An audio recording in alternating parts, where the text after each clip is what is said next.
Back at Super Sub. Hey Nick, how's it going? You're on Super Sub video. Who's this? Marley, my 5-year-old. Say hi, Mom. Marley. I see her. That's good enough.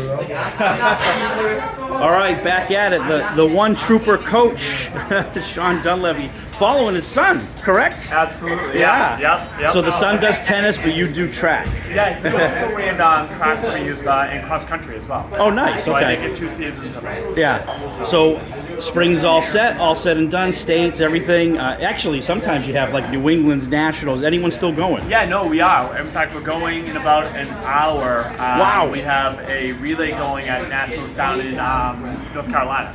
So you flights today? They're down there already. They competed yesterday, so we have 7 guys down there right now. We have 2 relays going, and a couple guys individually in the long jump and the 400. That's amazing. So the nationals, can you qualify for that during the regular season? Yes. Okay. Yep. So you get your time in, and like now it's up to you. Do you want to come? Yeah. There's like 3 different nationals. There's Nike, we're out in Oregon. That's where we sent a couple of people out there. Last year we had 1 out there, Liam Roulette. And then this year we had 7 guys go to North Carolina. There's another one in Pennsylvania too.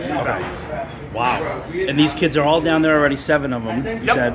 And you're joining them alone, or are you taking more kids? Or? No, I wasn't able to join them because, well, now like my youngest son Andrew who's playing baseball, so you focus it on that. Yeah. It's kind of the thing they sort of do on their own. I'll coach them through and then get them ready. Parents take them down, kind of thing. Yep. Okay. Yep. Fun. Any early results yet, or? Yeah. So Ray Quietech ran 52.3 seconds, I think, yesterday, and then Charlie, who's a freshman, Charlie Silva, he long jumped yesterday. I think he was around close to 18 feet yesterday. Wow. Okay. Yep. How are they? How are those results matched up against their times in the season? Are they personal best, or are They're they close? They're right around. It's a long season from March, and then you have this little like time off in between the 2 meets.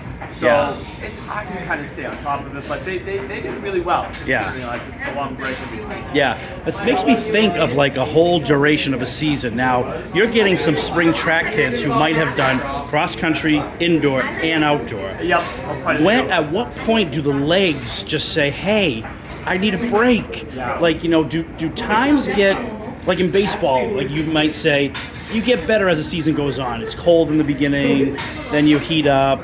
But what's the dynamic like in track? I mean, does the legs tire and the times go down, or the legs tire and the times go up? Like, so in track, it's between seasons. There's always like a reset, and I tell my kids that like in between seasons, a break is part of your training. So we'll factor in some breaks in between. There's a natural break between fall and indoor. It's a couple weeks, and then usually there's a little bit of a longer break between indoor and outdoor. But like you were saying, if the kids keep on advancing to states and then all states, their break is a little bit shorter. Yeah. So what you have to do is you have to adjust as a coach, ease them back in again so they don't like wear out. Yeah, you're always wondering when's the last meet they did, how many did they do, and I know the state level was like 2 days. Like that's an interesting dynamic too. It's like a basketball team. You just play one game one day. Right. But you got to go to sleep. You might cramp up. Like how do it's like so many factors. And for a lot of those kids, they compete one day, they have a day off, and then they're going to go compete another day. Every other day, yeah. And is that the normal cadence for like a regular season to have a meet, a rest day, and a meet, or is it a little more spread out? It's a little spread out. Yeah. In the beginning, it starts a little slow with just dual meets, but then all of a sudden when you start getting into the invitationals, then you're balancing invitational meets with your dual meets. So you usually have 2 days, 2 meets a week. Yeah. But so you're going to factor in some rest days or easy days where they just go off on a nice easy run and don't work them hard. As a coach, it must be extraordinarily gratifying to see someone improve from the first day of practice to the last. Oh, 100%. And those times dropping, those feet increasing. What's that like as a coach? It's thrilling. I mean, our program has grown a lot since like 2019. 2019 was my first year. We had about 30 kids This year we had 7. And I see that a lot of the kids are getting excited about the program. We have 7 kids in Division 1 now running college. And then we, the kids talk it up with each other. And then Jeff Hutton is come on board. He helps us out with Oh, nice. So he and I work really well together. We've had a lot of football guys come out this year, and that's going to continue to grow. We're getting baseball guys out. We're getting guys from all different sports. So that really helps the program. But then that's when, like you were saying, all those breakthroughs come out. Those kids have discovered that they were really good at a sport that they didn't know. Yeah, and they surprise you. You're like, they surprise themselves. Like, hey, you're pretty good at this long jump. Maybe you should keep doing it.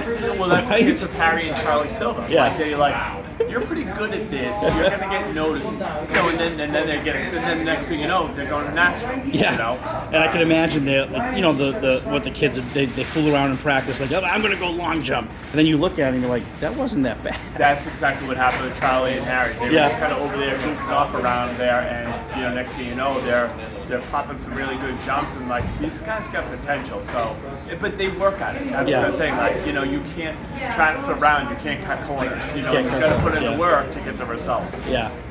So lastly, looking at next season, you always have the next season in mind. So it's cross country for you? Is the next season? So the next one is cross country. Yep. What's how did last fall go, and what's coming up this fall? So last season we were 500, so we obviously look to build from there.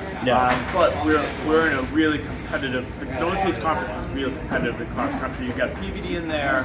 Danvers has a phenomenal program. Marblehead always has a phenomenal program. I mean, Danvers came 1 point away from winning the division in the state meet. Marblehead was the Division 3 state. Not the All-State, but the Division. No, the big All-State. One. Yeah, Danvers. the Division Wow. 2 state championships. They missed. And you see those kids in school.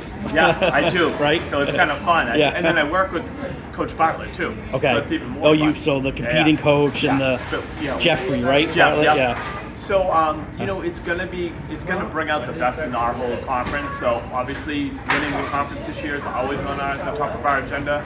We won in 2019. You always look to do it again.